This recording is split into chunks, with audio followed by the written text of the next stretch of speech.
Oi pessoal, tudo bem com vocês? Bem-vindo a mais um vídeo, bem-vindo a mais um arquivo misterioso. Já deixa o like aqui no começo do vídeo que ajuda bastante o canal.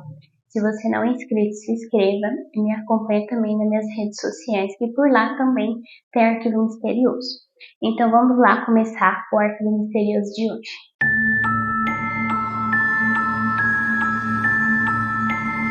No nosso arquivo misterioso de hoje, a gente vai contar a história de 5 meninas que desapareceram misteriosamente na década de 70. A primeira a desaparecer foi Lynn Schultz. Ela era uma caloura de 18 anos e ela cresceu em Simsbury, Connecticut, e ela era caloura no Moodley College. Ela tinha 1,75 de altura e pesava 55 quilos. Ela tinha o cabelo castanho claro e olhos azuis, e ela desapareceu misteriosamente em 10 de setembro de 1971 e era uma sexta-feira.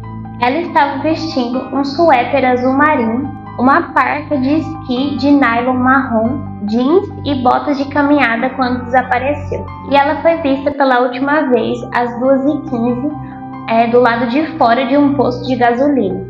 E ao lado tinha uma loja de alimentos naturais e uma estação ferroviária, E aproximadamente às 12h30 daquela tarde ela foi vista comendo um saco de ameixas secas que havia comprado na loja de produtos naturais. E ela disse que ela estava chateada porque ela tinha perdido o primeiro ônibus que ia para Nova York e que era muito estranho, já que ela tinha começado a semana de prova, Então como que ela iria viajar se ela tinha várias provas para fazer naquela semana? E 15 minutos depois, a Aline foi vista por uma amiga e colega da universidade e a Aline estava no dormitório. E elas fizeram uma prova juntas na mesma sala, porém a Aline ela não quis falar nada sobre a prova e a prova estava bem difícil e sempre ela conversava bastante sobre a prova. Então a colega dela achou tudo aquilo muito estranho.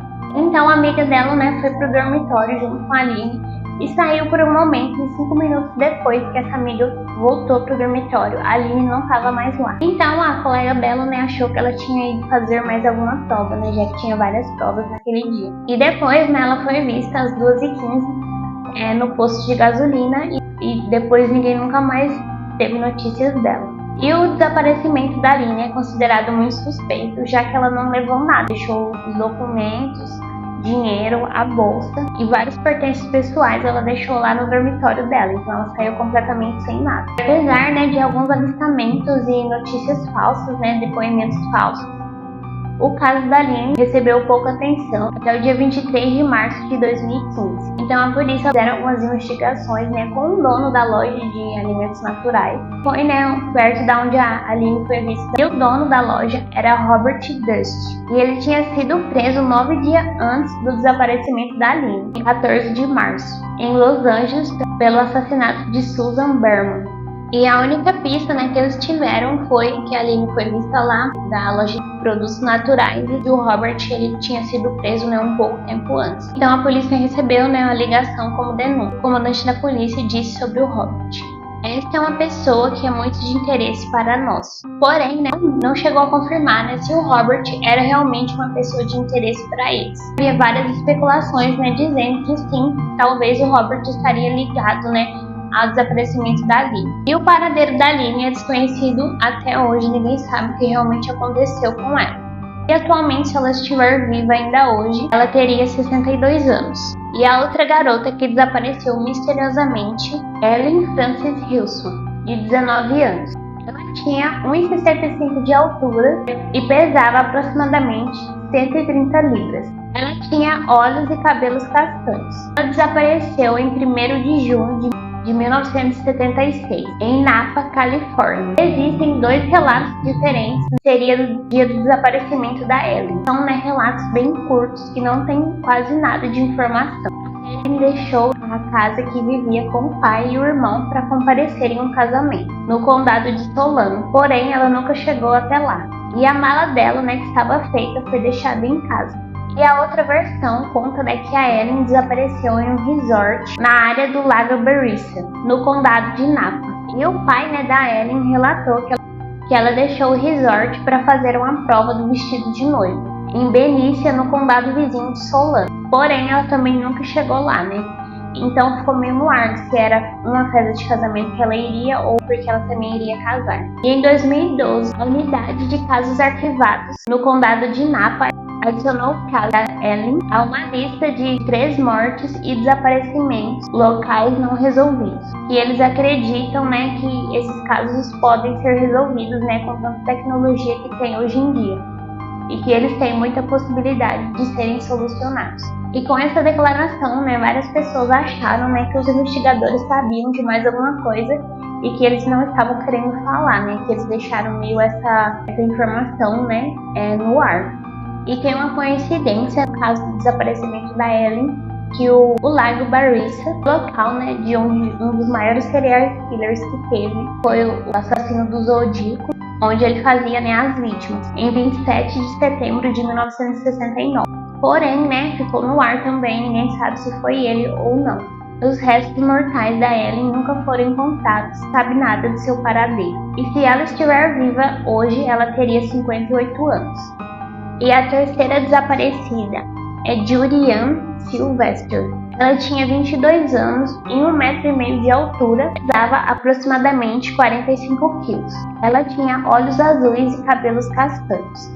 E quando ela desapareceu, ela estava usando um colar feito à mão. E ela morava em um apartamento no extremo norte de Virginia Beach, no momento que ela desapareceu. Ela trabalhava em um restaurante local e no dia do desaparecimento ela não chegou ao trabalho, em 24 de janeiro de 1977. E ela nunca chegou, né, a pegar o salário e nem nada. Ela simplesmente não foi trabalhar e desapareceu, nunca mais foi vista ou ouvida. E ela andava de bicicleta constantemente enquanto ainda morava em Virginia Beach.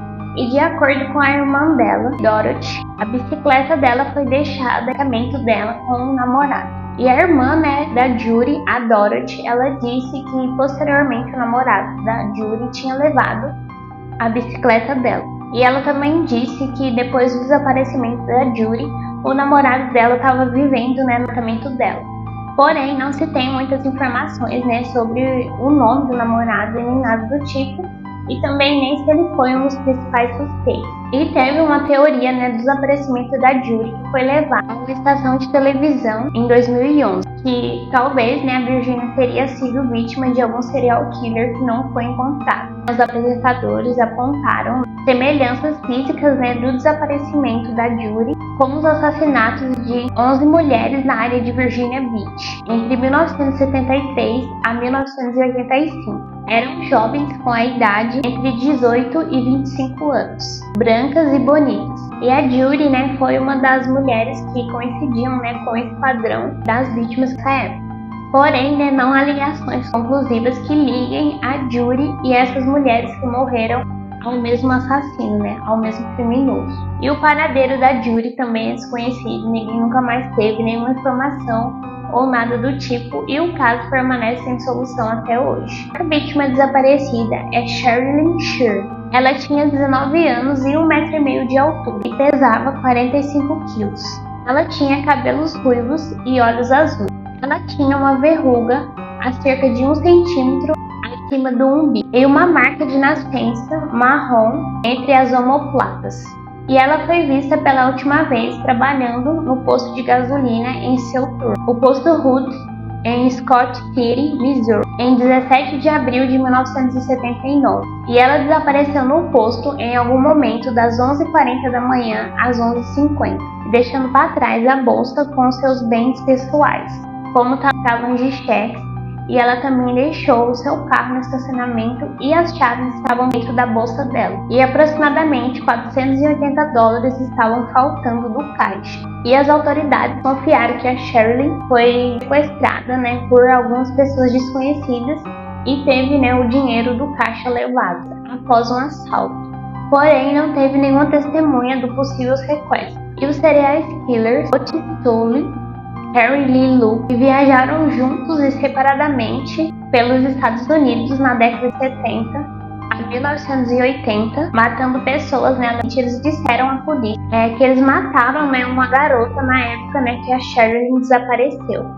Porém, o Harry, ele viu uma foto da Sherilyn e não era aquela garota que ele tinha sequestrado, que ele tinha total certeza. Porém, né, a polícia acha que foi ela sim, porque ela era a única garota que desapareceu exatamente naquela época. E nunca teve provas o suficiente para acusar o Otis ou o Harry, né, com o caso da Sherilyn. Eles estavam, né, na cidade na época. E eles acabaram morrendo na prisão, né, e nunca descobriram se eles tinham ligação ou não com o desaparecimento. Porém, né, os dois eles tinham um histórico de confessar crimes que eles não tinham cometido. E outro suspeito que foi considerado, mas posteriormente foi descartado, foi o Timothy Fraser. E a Sherilyn, ela era considerada uma pessoa super responsável e pontual, que era uma ótima funcionária. Um ano antes de desaparecer, ela chegou a trabalhar na delegacia. E ela morava em Elm, Missouri. Ela trabalhava no posto para conseguir pagar a faculdade que ela estava cursando. E um pouco antes de desaparecer, ela também acabou pagando o seguro do carro, né?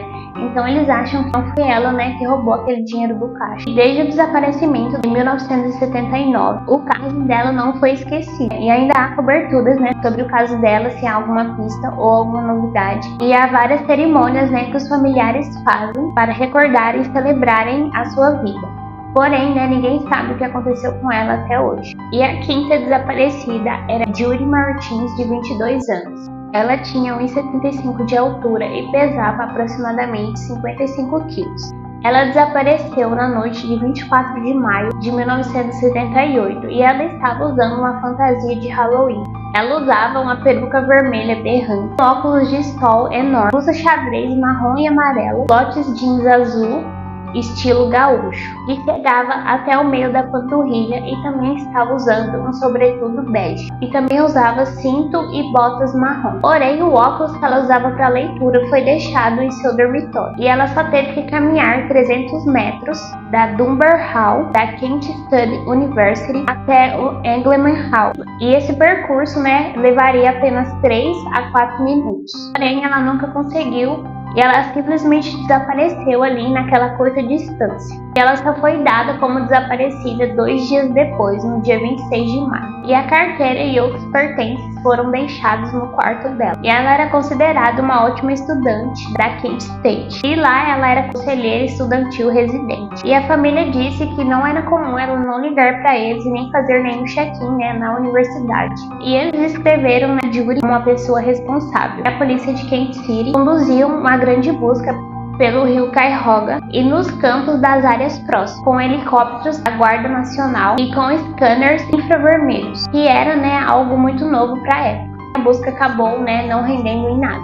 O ex-namorado dela, eles tinham namorado por 5 anos e eles tinham rompido recentemente. Ele foi um suspeito, mas depois ele acabou sendo descartado quando ele passou no teste de polígrafo. E um tempo depois ele acabou, né, sofrendo um acidente de moto que o deixou fisicamente e psicologicamente incapacitado. E também teve algumas teorias que a Judy simplesmente tinha desaparecido porque ela quis. Então a polícia pegou essa teoria e levou adiante. Eles disseram que provavelmente ela planejou, né, o desaparecimento, que ela não queria mais que ninguém soubesse o seu paradeiro. A pessoa que foi vista, né, que disseram que era a Judy, não era ela. Depois eles descobriram que era outra mulher.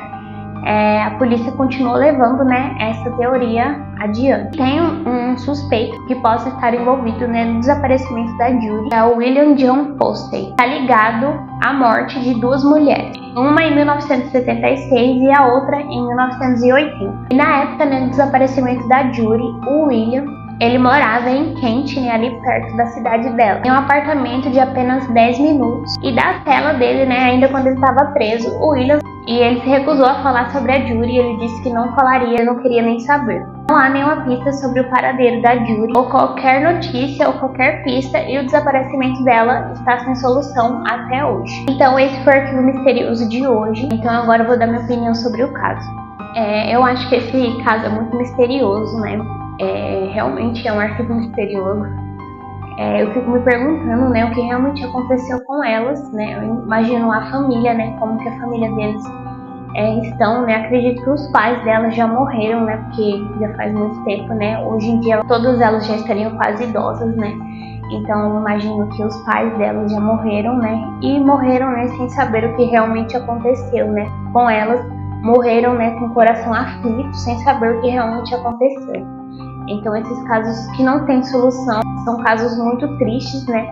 porque ninguém sabe, né, o que realmente aconteceu, o que a pessoa passou, se ela ainda tá viva, se ela ainda tá sofrendo, né? Então são casos bem difíceis. Eu acredito que todas elas devem ter sido vítimas, né, de algum serial killer ou alguma coisa assim, ou que todas foram vítimas de apenas um serial killer, né? Porque todos foram na década de 70, né? Então eu acho que talvez elas possam ter sido sim vítimas de algum serial killer, né? Todas assim.